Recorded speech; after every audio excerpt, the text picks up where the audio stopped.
How do you find lasting contentment in life? Boy, every Christ follower has at some point in their spiritual journey struggled with answering this very question about human fulfillment in our imperfect, broken world. Friends, welcome to Bible Words. I'm Pastor Dave, your host. And thanks for tuning in as we answer this very personal question about finding and cultivating God's joy in our lives. It was Augustine, a church father of the 4th century, that is recorded as first echoing this Christian dilemma. He wrote in one of his early books, "You have made us for yourself, O Lord, and our hearts are restless until they rest in you."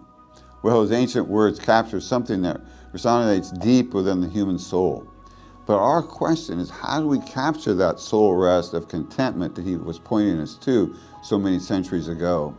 The Apostle Paul, who had his own personal struggles with contentment, said that it's a process. It's a path of maturing trust in and understanding of God's purpose for us. In Philippians 4, he says, "I have learned to be content in whatever circumstances I am. I know how to get along with humble means, and I also know how to live in prosperity.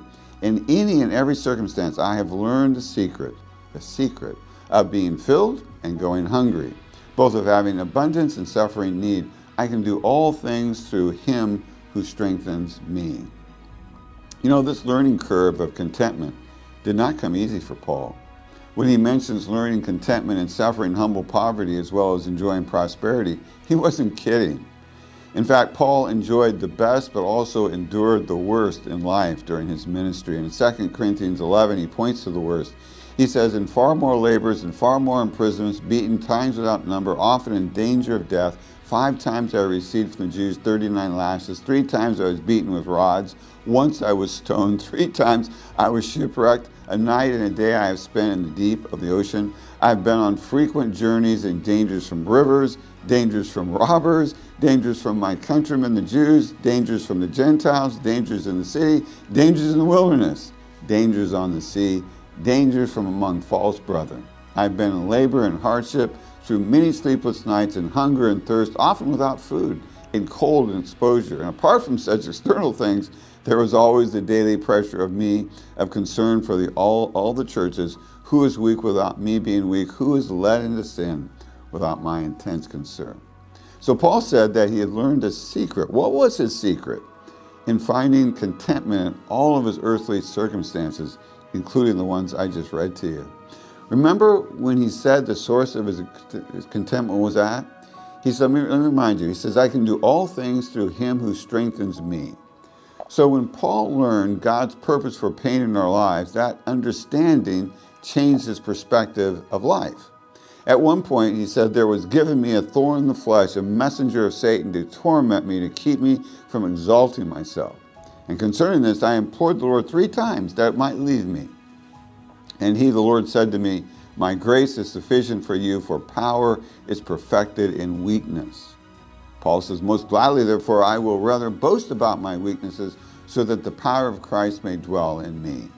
Therefore, I am well content with weaknesses, with insults, with distresses, with persecutions, with difficulties." Why? "For Christ's sake, when I am weak, then I am strong." So understand the secret.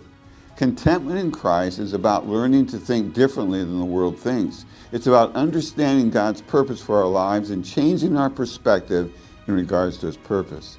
It's found when we can grasp in our minds Jesus' new paradigm of contentment. That Jesus' abundant grace is more than enough for all of our circumstances. His divine power is perfected in our human weaknesses.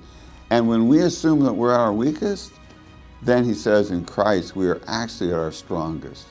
Paul learned this secret by strategic spiritual thinking. And he shares the secret in that same passage in Philippians. He says, "Finally, brethren, whatever is true, whatever is honorable, whatever is right, whatever is pure, whatever is lovely, whatever is of good repute, if there is any excellence, anything worthy of praise, dwell, meditate, think on these things. The things you have learned and received and heard and seen in me, practice these things, and the God of peace will be with you." See, this is where genuine, lasting contentment that's not dependent on perfect earthly circumstances is actually found and enjoyed. And you know what? My prayer is that you will discover that for yourself in your spiritual walk. Friends, thanks for watching. Please subscribe, share Bible words with your friends, and send me your questions. We'll see you next week.